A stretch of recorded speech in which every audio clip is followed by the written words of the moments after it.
come with me and I'll show you how I enjoy my meat pie. Welcome back to my channel, Food to Relish.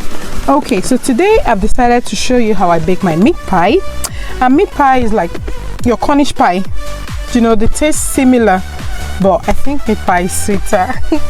It's a common snack eaten in Nigeria, made of mince, some vegetables like carrots, and what Nigerians call Irish potato, which is your usual potato, you know, and then a bit of seasoning inside the filling. So I haven't shown a video of making the filling, but if you want, I can show you. If there's a couple of comments in the comment section, I'll show us, or I'll make a video of how to make the filling. Okay, but today I'm showing how to make the meat pie. You need 8 cups of flour and about 465 grams of butter. Just say 500 grams of butter. All right, let's know how to fast rule. So I'm making 8 cups, but you can totally make 4 cups and reduce the quantity of the rest of the recipe. And there isn't much to meat pie really. It's just flour and butter. Honestly, I don't put baking powder most times. I've just added this because why did I add it? Don't ask me, I don't remember. And then I'm adding just a pinch of salt. Your meat pie is going to get all the sweetness from the filling. Guys, you should taste my filling. My filling normally turns out as a meal in the house because of how good it is. Honest to goodness.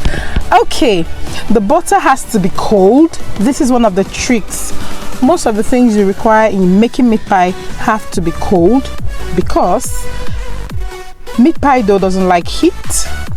Because if you add so much heat into the meat pie dough, it toughens the dough and the texture turns out not nice. I've made that mistake a couple of times and I don't want you to make the same mistakes that I've made. So people who have had my meat pies before, they really enjoyed it and they've asked me to make this video, which is why I'm making it. Thank you so much guys for believing in me. So combine these with just the tip of your finger, because you know the experts say that when you use your palm, it introduces heat into the combination and you don't want that. So now I'm using the tip of my fingers, or so I want to believe, but yes, generally I'm using the tips of my finger. You don't want to make, you know, you're not baking bread, so you're just combining them. You just gently fold in really, and then you keep adding your cold water in bits until you just have something that can be a mold. Do you understand? For the best results, after you've combined it, okay, this is step-by-step meat pie I'm showing you. After you've combined it, if you put it in the fridge for it to sit, it gives you the best flaky meat pie.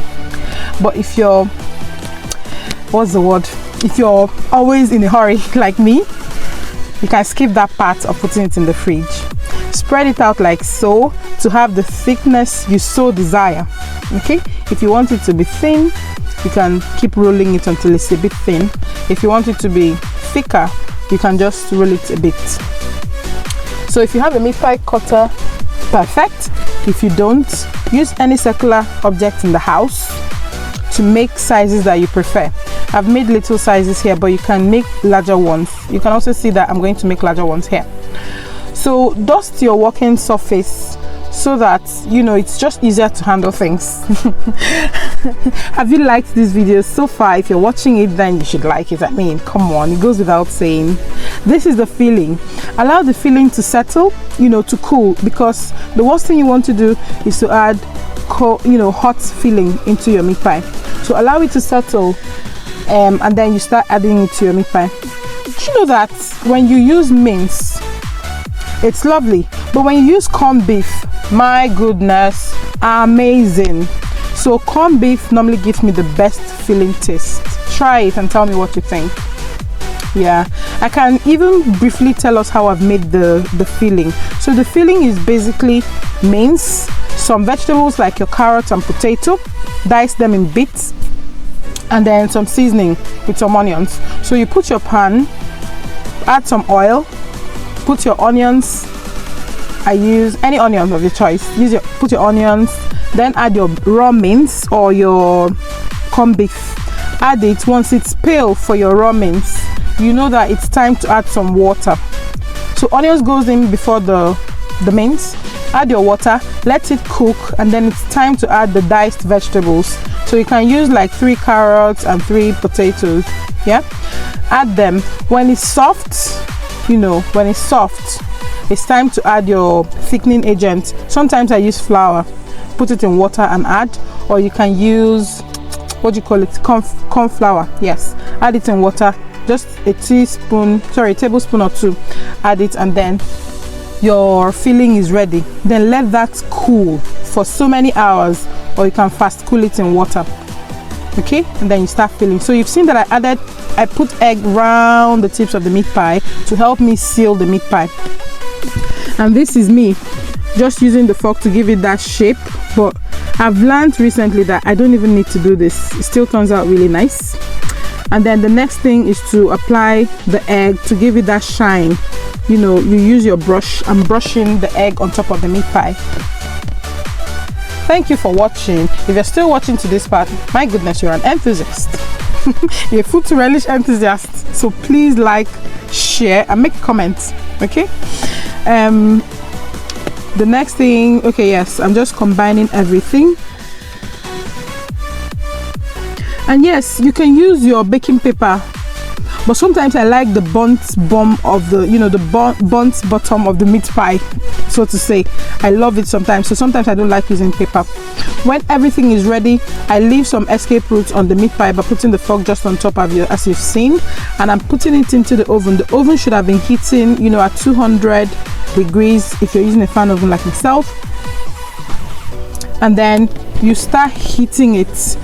I let it bake for like 45 minutes, but then I turn down the heat to 175 halfway. When it's golden like this, I set it aside and our meat pie is ready. My goodness, guys, see, whenever you enter a kitchen where meat pie is being baked, you will know instantly. It smells heavenly. For some of you who love eating Cornish pie, you can tell. If you've baked Cornish pie before, you know it's super exciting. The aroma, the taste. And today I'm going to enjoy mine with a cup of black tea. Come and join me.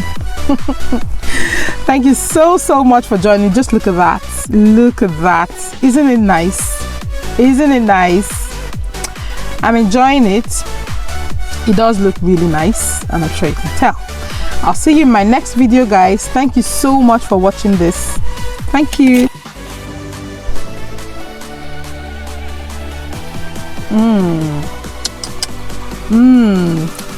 Amazing. Perfect for a sunny Saturday. Bye bye.